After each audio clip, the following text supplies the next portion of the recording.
천 번을 불러도 내 눈에는 눈물이 멈추지 않는 것은 십자가의 그 사랑, 나를 살리려 하늘 보좌 버리신, 나를 사랑하신 분, 그분이 예수요. 이 시간 우리 말씀 나누기 전에 먼저 합심으로 한번 기도했으면 좋겠습니다. 우리 아시는 것처럼 박화자 권사님께서 지난 주간에 팔을 다치셔서 수술을 하셨고, 한인규 목사님께서 지금 수술을 하시고 병원에 계십니다. 수술이 잘 되었습니다. 여러분들이 함께 기도해 주신 덕분이라고 생각이 되는데, 이 시간에 두 분의 또 건강과 회복을 위해서 우리 하나님의 전능하신 권능의 팔이 임하시도록 이 시간 우리 다 같이 한번 기도해 주시면 감사하겠습니다. 기도합니다. 사랑의 하나님, 감사합니다. 오늘 거룩한 주일의 예배를 드리며 우리 사랑하는 믿음의 가족 가운데에 또 하나님, 지난 주 동안에 하나님 수술한 우리 박화자 권사님과 한인규 목사님을 주님 기억하여 주시고, 주님 이 시간 전능하신 하나님의 발에 의지하고 맡겨오니 우리 하나님께서 함께하여 주셔서 아버지 하나님, 아픈 곳 또 그리고 수술한 곳이 빨리 아물 수 있도록 도와주시고, 치유되게 하여 주시고, 회복되게 하여 주시고, 강건케 하여 주옵소서. 그리하여 더욱더 이전보다 하나님을 영화롭게 하는 아름다운 믿음의 삶이 우리 삶 가운데 펼쳐질 수 있도록 주여 인도하여 주옵소서. 함께하여 주실 것을 믿사오며 예수님의 귀하신 이름으로 기도드리옵나이다. 아멘. 계속해서 빠른 회복을 위해서 기도해 주시기를 바랍니다. 우리 옆에 분들과 같이 한번 인사 나누실까요? 복된 자리에 오셨습니다. 이렇게 한번 인사하시죠.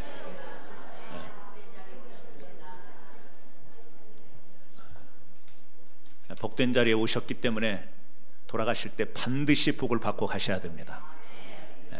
복 받고 돌아가시지 못하는 분이 한 분도 없기를 바랍니다. 예배 마치고 나가실 때 복이 안 느껴지는 분은 오늘 집에 가지 마시고 계속해서 이 자리에서 기도하시고 엎드리시기를 바랍니다. 꼭 모든 분들이 다 복을 받고 돌아가시기를 바랍니다. 오늘은요, 서로 격려하는 교회라는 제목으로 여러분과 함께 은혜를 나누겠습니다. 사람은 누구나 다 크고 작은 시련의 때를 맞게 됩니다. 그때 우리를 정말 힘들게 몰고 가는 것이 무엇이냐면 낙심이라고 하는 것이죠.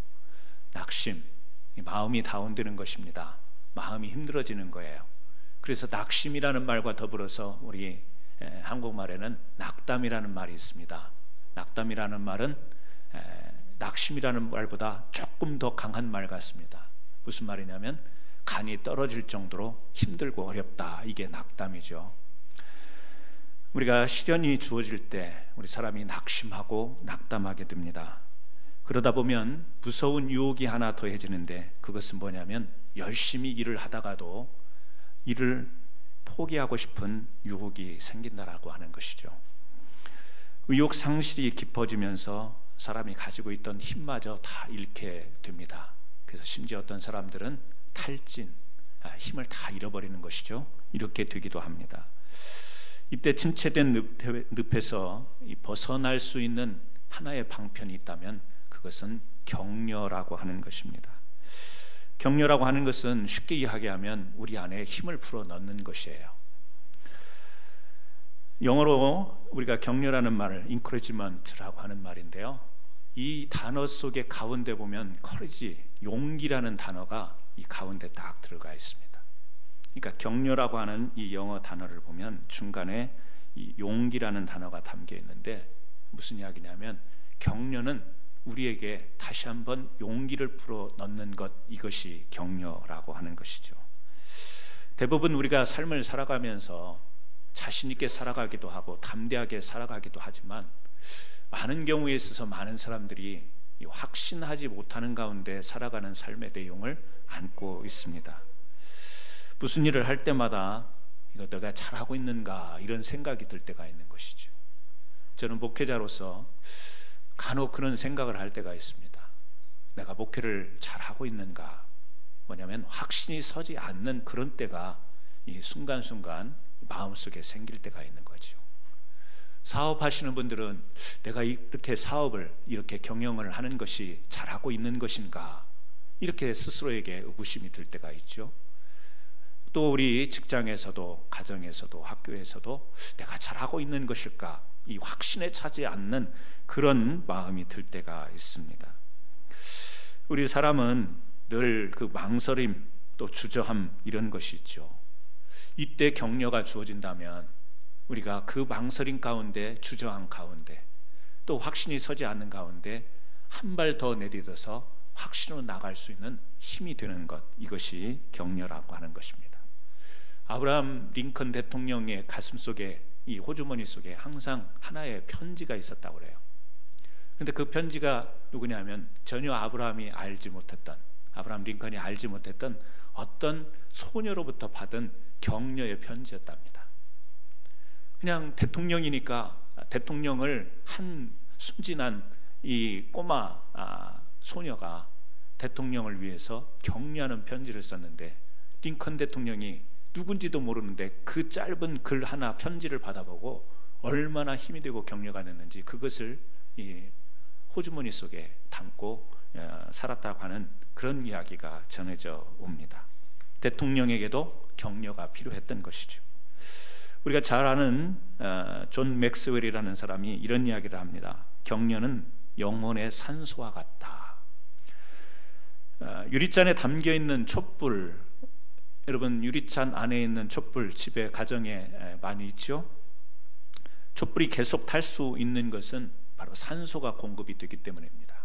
그런데 그 유리병 안에 있는 이 촛불을 끄려면, 유리 덮개로 덮으면 산소가 공급이 되지 않기 때문에 곧 불은 꺼지게 되어 있는 것이죠. 우리 내면에는 불꽃이라는 것이 있는데요, 그 불꽃이 계속해서 타오를 수 있도록 만드는 산소와 같은 것이 격려이다, 이제 이런 의미로 존 맥스웰은 이야기를 하는 것 같습니다. 여러분, 우리가 살다 보면 힘들 때가 있습니다. 지칠 때가 있고요, 피곤이 엄습해 올 때가 있습니다. 뭐 특별한 것은 아닌데 뭔가 두려움이 우리 앞에 찾아올 때가 있습니다. 그래서 우리 안에 있는 힘이 자꾸 사그러드는 거예요. 우리 안에 있는 그 불꽃이 자꾸 이 희미해지게 되는 그런 때가 있습니다. 이때 필요한 것이 뭐냐면 격려라고 하는 것이죠. 다시 힘을 공급받는 겁니다. 다시 그래서 움직이게 되는 것입니다. 이 세상에 격려가 필요하지 않은 사람은 한 사람도 없을 겁니다.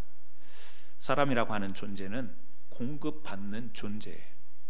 그래서 우리가 날마다 순간순간마다 외부로부터 공급을 받아야만 살 수가 있습니다. 우리가 공기를 그냥 평상시는 느끼지 못해서 그렇지만 이 공기를 우리는 외부로부터 흡입을 해야만, 산소를 흡입해야만 우리가 호흡하고 살아갈 수가 있는 것이죠. 햇빛을 공급받고 물을 공급받고 계속해서 이 빛을 공급받는, 이 공급받아야만 살 수 있는 존재가 우리 사람들이기 때문에 우리 안에서 희미해지는 그 힘을 다시 일으키기 위해서는 외부로부터 무언가 새로운 힘을 얻어야 되는데 그것이 바로 격려라고 하는 것입니다. 격려가 주는 가장 큰 힘이 뭘까? 그렇게 크다라고 이야기할 수는 없지만 이렇게 생각해 볼 수 있겠습니다. 이 격려를 받으면요, 저는 경험상 그런 것 같습니다. 한 걸음 더 내디딜 수 있는 힘이 생기더라고요. 큰 어떤 발전이 있는 것도 아니고 큰 진취적인 기상이 일어나는 것도 아닙니다. 격려를 받으면 지금 있는 상태에서 한 걸음 더 나갈 수 있는 그런 힘, 그런 용기가 생기는 것 같습니다. 격려를 통해서 우리는 때로 포기했던 일을 다시 시작할 수 있습니다. 이건 도대체 못하겠다. 어떤 때는 너무 힘드니까 이거 못해 먹겠다. 그런 우리가 탄식과 같은 이야기를 할 때가 있습니다. 그런데 누군가 다가와서 아니, 그 일을 다시 하면 정말 좋겠다. 당신은 할 수 있겠습니다. 이렇게 격려를 받으면 포기했던 일도 다시 시작할 수 있는 힘이 되기도 합니다. 또 시작한 일을 중간에서 우리가 포기할 수 있는 일들이 너무 많습니다. 중도 포기, 어떤 것은 중간에 빨리 포기하는 것이 유익이 될 때도 있습니다. 끝까지 가다가 정말 망하는 경우도 있긴 하지만, 좋은 일에는요, 정말 좋은 일인데 중간에 너무 힘이 들어서 중간에 포기하려고 할 때 격려는 우리로 하여금 끝까지 갈 수 있도록 해주는 힘이 되기도 합니다. 우리 사람들이 살아가는 곳에 응원이 필요한 거예요. 스포츠, 운동, 팀에게만 응원이 필요한 게 아닙니다. 그래서 때로는 우리가 그런 이야기도 듣지 않습니까? 나 자신이 나 자신에게 응원이 필요하다라는 거. 그래서 막 너는 할 수 있어, 막 자기. 그래서 막 어떤 심리학자들은 어떤 이렇게 의학적으로든 거울을 보면서 자기를 막 격려하고 자기를 응원하라고 그렇게 이야기하기도 합니다. 그런데 그것이 그렇게 쉽지가 않습니다. 자기를 책망하고 자기 비하에, 자기 비탄에 빠지는 것이 사람은 더 쉽지, 자기를 응원하는 일에 그렇게 습관이 되어 있지 않습니다. 이 시간 한번 해보실까요? 너는 잘할 수 있어. 자신을 한번 해보십시오. 되게 어색하죠? 되게 어색하죠? 너는 잘할 수 있어. 이런 때는 한 번씩 하지. 여러분 막 아침에 일어나서 저녁에 주무시기 전에 거울 보면서 너는 잘할 수 있어, 나를 응원해, 너를 응원해, 이런 사람 혹시 계실지 모르겠지만 아니에요. 아침에 일어나면서도 이 힘든 하루를 어떻게 살아갈까, 하루를 마치면서도 오늘 또 내가 왜 그렇게 살았을까, 후회와 탄식으로 그렇지, 너는 잘할 수 있어, 너는 잘할 거야, 내일 또 잘할 수 있어, 막 이렇게 살아가는 사람은 별로 없는 것 같습니다. 쉽지 않은 거. 응원이 좋은 것인데, 격려가 우리에게는 너무 소중한 것인데 우리는 그것을 익숙하게 그리고 쉽게 하지 못한다라는 거예요. 오늘 본문 말씀을 보게 되면 히브리서인데요, 초대교회 때 쓰여졌던 말씀입니다. 초대교회가 시작이 되고 이 복음과 기독교가 이제 많은 어려움을 당하게 됩니다. 핍박을 받게 되죠. 그래서 믿는 사람들이 여러 곳으로 흩어지게 됐어요. 그래서 그 흩어진 사람들에게 격려가 필요했던 거예요. 그래서 첫째는 흩어져 있는데 그럼에도 불구하고 우리는 모여야 된다. 초대교회 때 날마다 모여서 같이 떡을 떼면서 하나님을 찬양하고 기도하고 예배했던 이런 초대교회, 그러나 핍박으로 인하여서 막 흩어졌습니다. 그래서 모여야 되는데, 그리고 모여서 우리가 이 어려운 상황을 어떻게 해야 되느냐, 서로 격려해야 된다. 그것을 지금 히브리서에서 10장에서는 이야기하고 있어요. 어떤 격려냐, 세 가지로 이야기를 하고 있습니다. 첫째는 믿음의 격려, 두 번째는 소망에 대한 격려, 세 번째는 여러분이 맞춰보세요. 당연히 사랑의, 믿음, 소망, 사랑의 격려입니다. 그래서요, 첫 번째 우리가 믿음의 격려, 이 히브리서를 통해서 우리는 교회 안에서 우리 성도들 간에 어떤 격려가 있어야 되는가, 믿음의 격려가 있어야 됩니다. 히브리서 10장 22절입니다. 우리 같이 한번 읽습니다. 우리가 마음에 받아 악양심으로부터 벗어나고 몸은 맑은 로 씻음을 받았으 참 마음과 온전한 믿음으로 하나님께 나아가자. 어려움을 당하고 있는 초대교회 성도들을 향해서 외치는 거예요. 우리가 마음으로 하나님 앞에 나와서 죄악된 삶에서 회개하지 않냐, 우리 마음의 죄악을 다 하나님 앞에 내어놓고 회개하지 않냐, 그리고 우리가 몸은 맑은 물로 씻었지 않느냐, 세례를 받았지 않았느냐. 그러니까 거룩한 이제 하나님의 백성이 되었고 하나님이 우리를 의인으로 삼아 주셨는데, 이제 이러한 우리는 어떻게 살아가야 되냐, 참 마음과 온전한 믿음으로 하나님께 나아가는 삶을 살아야 되지 않느냐. 이 내용을 모르나요? 아니에요. 지금 히브리서 기자는 이 지금 히브리서 이 말씀을 이 받는 대상들이 다 이렇게 살고 있는 것을 알고 있어요. 알고 있지만 이 이야기를 다시 하는 것은 뭐냐면 격려하는 거예요. 우리가 알고 있지만 알고 있음에도 지쳤어요. 알고 있으면서도 어려움을 당하니까 낙심이 되고 어려움을 당하니까 힘을 잃어버렸어요. 그래서 다시 한번 아니다, 우리가 알고 있는 이 말씀, 우리가 알고 있는 이 내용을 붙잡고 다시 한번 하나님께 나가는 게 필요하다, 용기와 격려를 불어넣어주고 있는 거예요. 여러분, 예수님은 어떤 격려를 하셨죠? 로마 백부장이라고 하는 이제 자기 하인이 이제 병이 들었습니다. 그래서 예수님께 와가지고 하는 이야기가 뭐냐면 말씀만 하옵소서. 지금 집에 하인이 누워있는데 예수님께서 말씀만 하시면 내 하인이 낫겠습니다. 우리 집에 주님께서 오시는 것을 내가 감당할 수 없습니다. 이렇게 백부장이 이야기를 합니다. 그때 예수님이 뭐라고 이야기하시냐면 이스라엘 중에서도 이만한 믿음을 보지 못하였다. 로마 군인이에요. 유대 백성이 아니에요. 근데 이 로마 군인인 백부장이 예수님께 와서 자기 집에 누워있는 하인을 위해서 좀 주님이 말씀하여 주시면 낫겠다, 우리 집에 와서 직접 안수하거나 그렇게 손을 대고 안 하셔도 낫겠습니다. 그랬더니 예수님이 하시는 말씀이 이스라엘 중에서도 이만한 믿음을 보지 못했다. 여러분, 가만히 이 말씀을 생각해 보면 이스라엘 중에서 정말 이 로마 백부장만한 믿음을 가진 사람이 없었을까요? 아닙니다. 이 이스라엘 백성들의 철저히, 때로는 율법을 중심으로 해서 철저히 하나님 중심으로 말씀을 대대로 물려받으며 귀한 믿음을 가진 이스라엘 백성들이 많았을 거예요. 그런데 왜 이렇게 이야기를 하시죠? 이 로마 백부장의 믿음을 격려하시는 거예요. 네 믿음 최고다. 우리 가끔 그러잖아요. 장로님 최고입니다.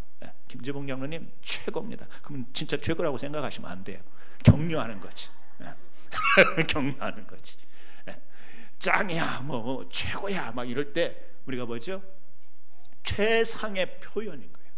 최상으로 그렇게 표현하는 겁니다. 실제도 그럴 수도 있지만 실제보다 뭐죠? 격려가 강한 의미가 담겨 있는 거예요. 이스라엘 사람들 믿음이 좋은 사람 많습니다. 그런데 로마 백부장이 지금 와서 간절하게 하인을 낫게 하기 위해서 주님 말씀만 하옵소서 그러니까 네 믿음 정말 최고다, 격려하시는 거예요. 12회를 혈루증 앓던 여인이 이 예수님에 다가오는데 너무 사람들이 많으니까 어떻게라도 주님의 옷만이라도 붙잡으면 나을 것 같아서 주님 곁으로 갔죠. 사람들이 책망합니다. 말립니다. 그때 주님이 말씀하십니다. 따라 안심하라, 내 믿음이 너를 구원하였다. 이렇게 말씀하십니다.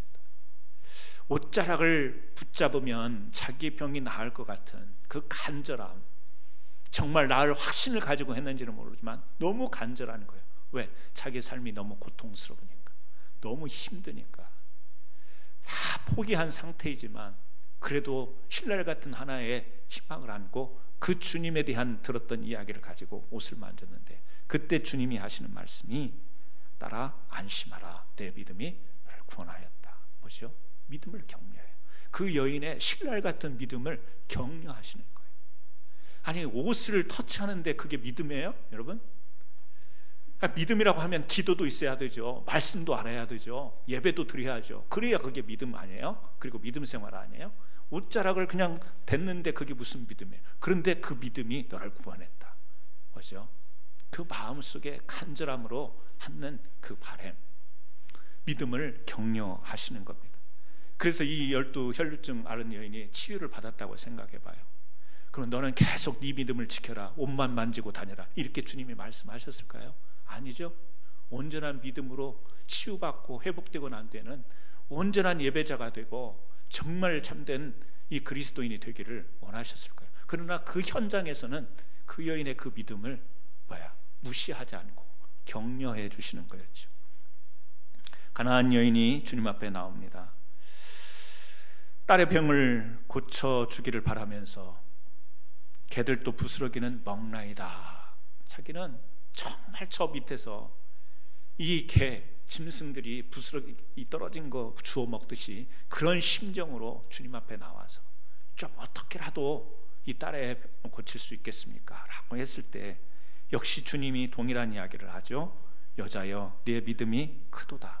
네 소원대로 되리라. 무슨 말씀을 하십니까? 믿음에 대한 격려를 하고 계세요. 여러분, 소경 바디메오를 아시죠? 길에서 사람들이 막 크게 외치니까 잠잠하라고 꾸짖습니다. 그런데 예수님께 더 큰 소리로 외칩니다. 주여, 나를 불쌍히 여기소서. 이렇게 간청했을 때 주님이 뭐라고 격려를 하시죠? 내 믿음이 너를 구원하였도다. 여러분, 사람들은 다르고 사건은 다르지만 주님께서 어떻게 해요? 다 믿음을 격려하시는 말씀으로 그들을 붙드시는 것을 볼 수가 있습니다. 주님은 오늘도 우리의 믿음을 격려하시는 줄 믿습니다. 때로는 우리에게 그런 것이 있어요. 우리의 믿음이 책망받아야 될 때도 있습니다. 예수님께서 제자들을 믿음이 없다고 책망하시고 꾸짖은 때가 있어요. 물론 그런 때도 있습니다. 정말 우리의 믿음이 없어서 정말 있어야 될 당연한 믿음이 없어서 주님이 책망하시고 꾸짖으실 때, 그 제자들을 향해서 막 꾸짖으시잖아요. 믿음이 없다고. 그런 때가 있는가 하면, 어떤 때는 우리 사람이 시련을 만나고 연약해지고 힘을 잃어버릴 때, 그런데도 이 마음속에 정말 다 지워버릴 수 없는, 완전히 잃어버릴 수 없는 조그만한 그 힘, 그 믿음. 그래서 기도를 해야 되는데 기도는 안 나오고, 주님을 예배해야 되는데 예배를 드리지는 못하고, 그러나 이 마음속에 그냥 조금 남아있는, 찌끄러기와 같이 남아있는 주여, 이 믿음을 오늘 주님은 여러분들에게 향해서 격려하시는 줄 믿으시길 바랍니다. 어떤 때 사람이요, 믿음이 뜨거워질 때가 있어요. 그런가 하면 어떤 때 믿음이 너무 맹숭맹숭해질 때가 있습니다. 믿음이 생기지 않아요. 강단에서는 믿음을 가지라고 선포합니다. 막 믿으라고 이야기합니다. 그런데 그 믿음이 생기지 않을 때가 있어요. 그리고 그 의심이 들 때가 있습니다. 그리고 그 믿음은 나하고 상관이 없는 것 같아요. 그럼에도 불구하고 완전히 부인하지 못해요. 그런 나에게도 다가오셔서 주님은 믿음을 격려하실 거예요. 네가 그 믿음의 혼돈과 믿음의 의심과 그 연약한 믿음 때문에 힘들어하고 괴로워하고 있지? 주님은 오늘 로마의 백부장 12의 혈류증을 앓은 여인, 이 또 가나안 여인, 이 또 우리가 봤던 소경 바디모에게 주셨던 동일한 믿음의 격려로 함께 하실 줄로 믿습니다. 믿음을 이야기하면서 겨자씨를 이야기를 하셨어요. 아주 작은 것을 이야기하셨어요. 근데 그 겨자씨를 비유로 들면서 그 겨자씨를 통해서 얼마나 풍성한 생명이 일어날 가능성을 두시고 격려하시고 말씀을 해주십니다. 오늘 하나님께서 우리의 믿음을 격려해 주신 줄 믿습니다. 주님이 우리를 격려해 주신다면 우리 사랑하는 교회 공동체 안에서 우리 사랑하는 성도들과 더불어서 우리가 서로를 믿음을 격려해야 될 줄로 믿습니다. 저부터도 쉽지 않습니다. 믿음을 앞세우게 되면 우리는 왜 저렇게 믿음으로 하지 못할까? 왜 저렇게 믿음이 없을까? 믿음으로 해야 되는데 이 생각이 먼저 앞서는 것이 솔직한 이야기입니다. 하지만 때로 우리가 어려운 경우에 처해지면 입장을 바꿔놓고 생각하면 이 격려받고 싶은, 믿음에도 격려받고 싶은 마음이 생기는 것이죠. 장로님이라고 해서 다 믿음이 뜨거운 거 아닙니다. 장로도 힘들고 시험 들 때가 있고 시련이 있을 때가 있습니다. 권사님들도 힘들 때가 있고 기도가 안 될 때가 있습니다. 집사님들도 그럴 때가 있습니다. 심지어는 목회자에게도 그럴 때가 있습니다. 그럴 때 우리 서로에게 힘이 되어줄 수 있는 격려가 필요한 줄로 믿습니다. 우리 교회 안에 아름다운 믿음의 격려가 넘치기를 주의 이름으로 축원합니다. 두 번째는요, 소망을 격려해야 합니다. 히브리서 10장 23절입니다. 같이 읽겠습니다. 또 약속하시는 이는 미쁘시니 우리가 믿는 도리의 소망을 움직이지 말며 굳게 잡아. 히브리서 기자는 소망을 이 격려로 삼습니다. 성경에 수많은 약속들이 주어졌습니다. 하나님께서 모든 사람들을 향해서. 그래서 우리가 믿음을 가진 사람들은, 그리고 하나님을 신뢰하는 사람들은 이 삶 속에서 소망을 갖게 되어 있어요. 어려움을 겪다가도, 환난이 오고 고난이 와도 하나님께서 이것을 통하여 무언가 나를 새롭게 하실 것이며 결코 나를 버리지 아니하실 거며 우리를 좋은 길로 인도하실 거라는, 우리가 그 약속을 신실하게 믿습니다.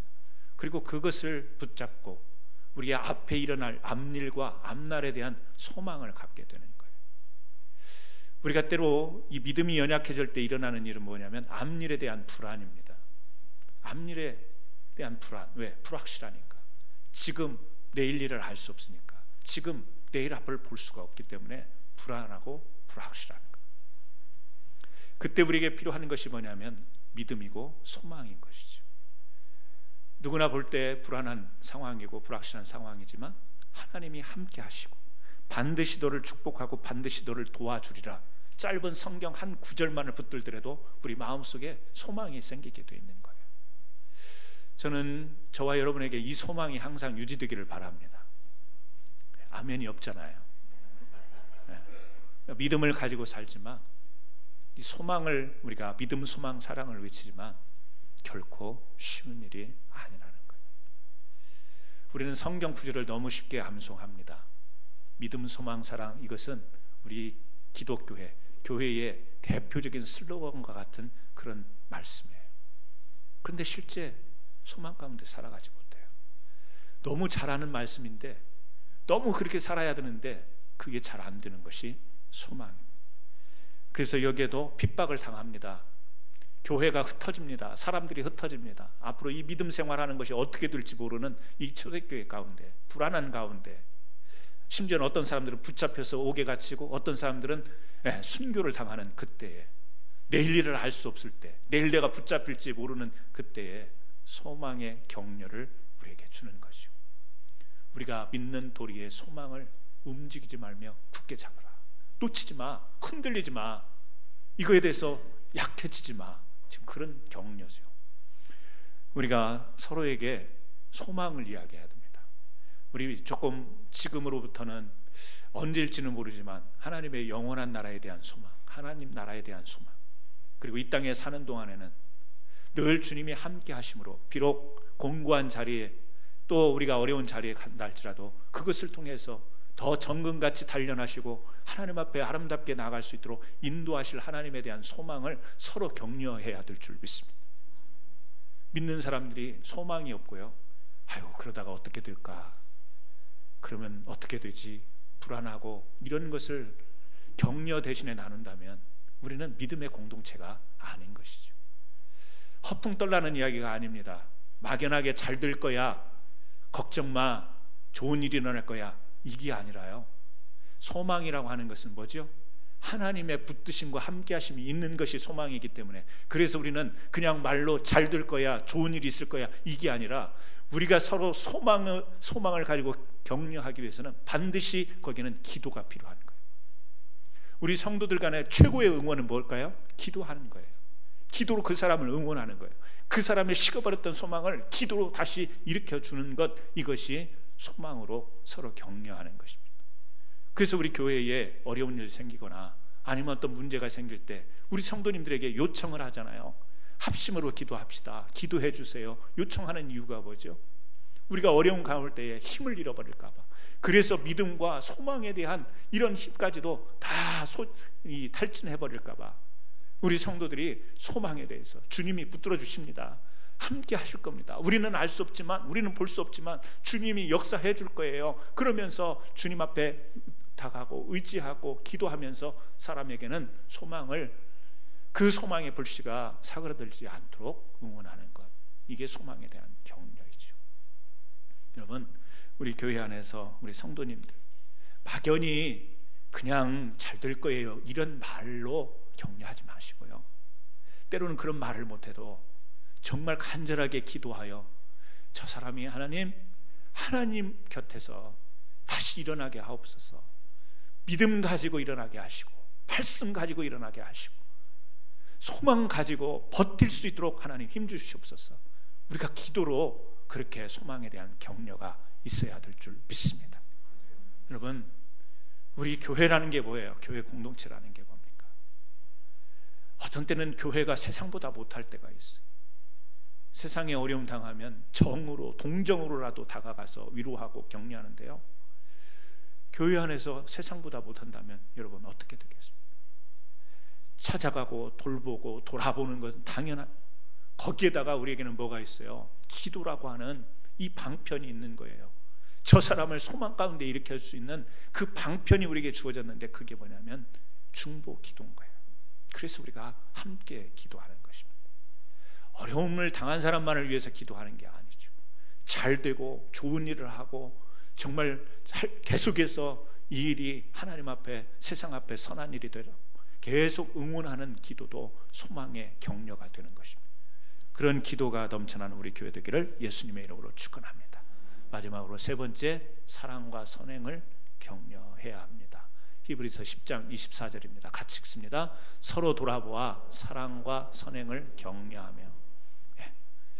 여러분, 사랑하면 선행이 뒤따르게 되어 있습니다. 사랑과 선행이라는 것은 따로 있는 것이 아닙니다. 사랑하면 선행을 해요. 성경에 보면 막달라 마리아가 예수님께 갑니다. 그리고 자기가 가지고 있는 이 많은 것을 들여서 값비싼 향유를 가져다가 예수님께 붓고 자기 머리털로 예수님의 발을 씻깁니다. 그것을 봤던 옆에 있던 예수님의 제자 가룟 유다가 나무랍니다. 잘못하고 있다고. 그 귀한 것을 그렇게까지 할 필요 없는데, 아마 이런 생각을 했던 것 같습니다.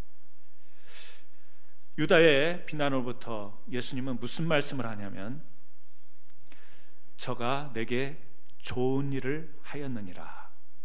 이 여자가 내 몸에 향유를 부은 것은 나의 장사를 위함이라.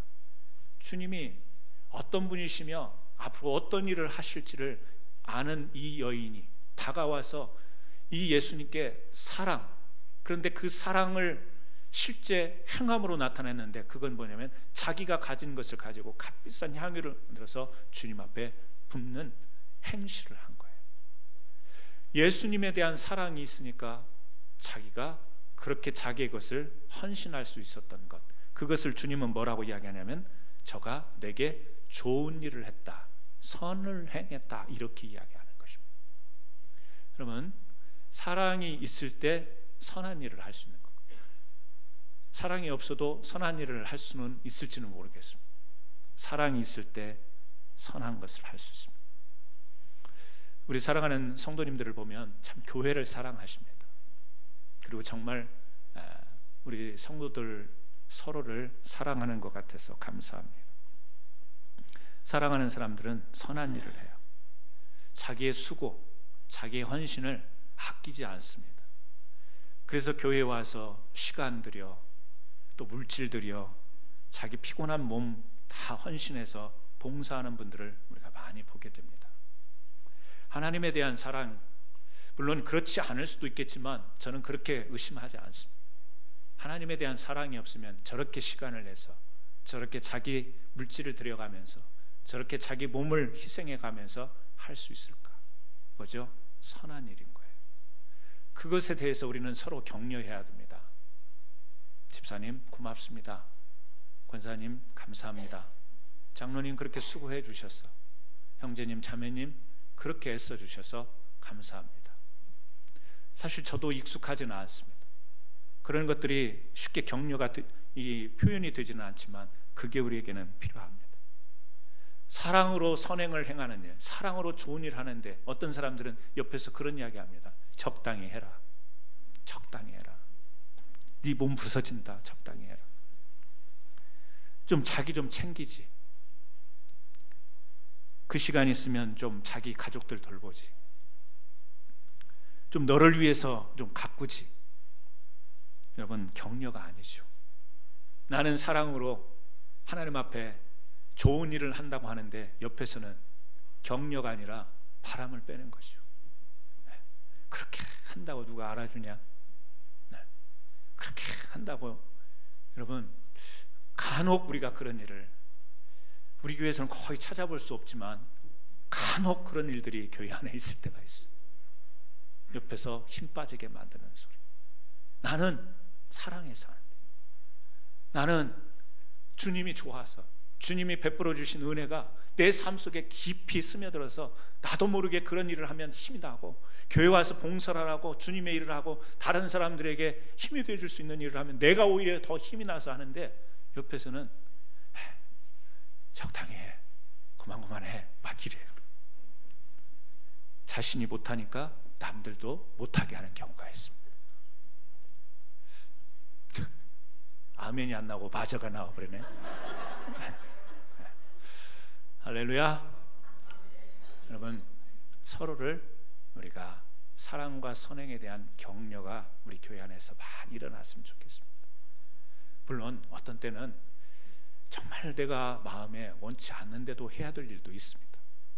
정말 마음속에 이 동기부여가 안 되는 일도 있지만, 또 하다 보면 극복이 되고, 하다 보면 주의 사랑을 깨닫게 되고, 하다 보면 내가 왜 한때 그런 생각을 했지, 그러면서 자신이 회복이 되기도 합니다.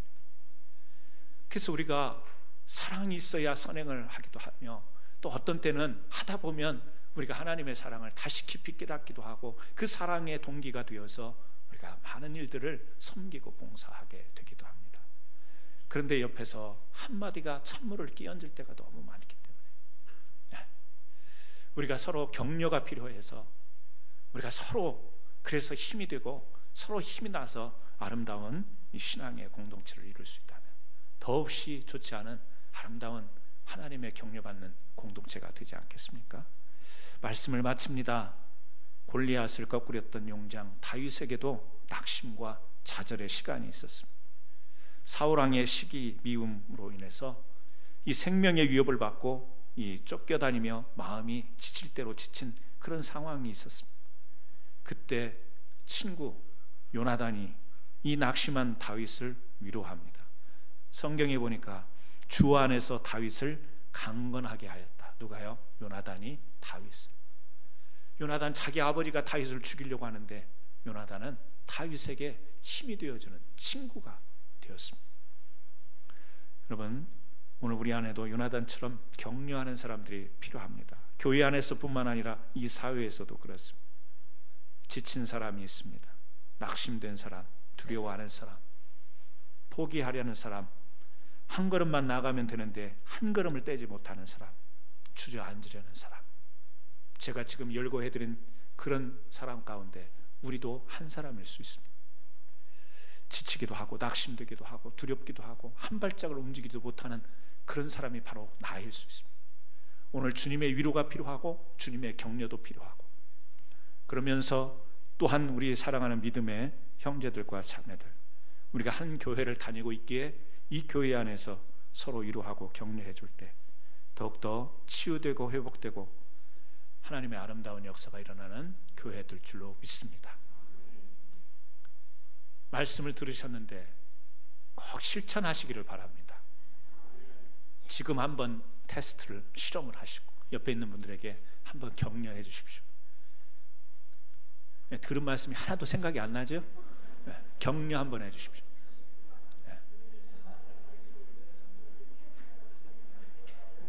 알아요. 되게 어색한 거 알아요. 격려가 안 되고 우리는 맨날 욕만 해가지고 맨날 그냥 뒤에서 욕만 해가지고 이 격려하는 게 쉽지가 않아요. 그러나 우리 사랑하는 성도님들이 그 내면에 보면 얼마나 아름다운 마음을 가졌는지, 그 아름다운 마음, 격려하는 마음이 여러분들 안에 잠재되어 있는데 그것이 나타나지 않아서 그런 거지. 잠재된 그 힘을 끌어내요. 오늘 점심 식사할 때도 서로 격려하시고, 오늘만 그러지 말고 앞으로도 계속해서 격려하시는 저와 여러분 되기를 예수님의 이름으로 축원합니다. 기도합니다. 하나님,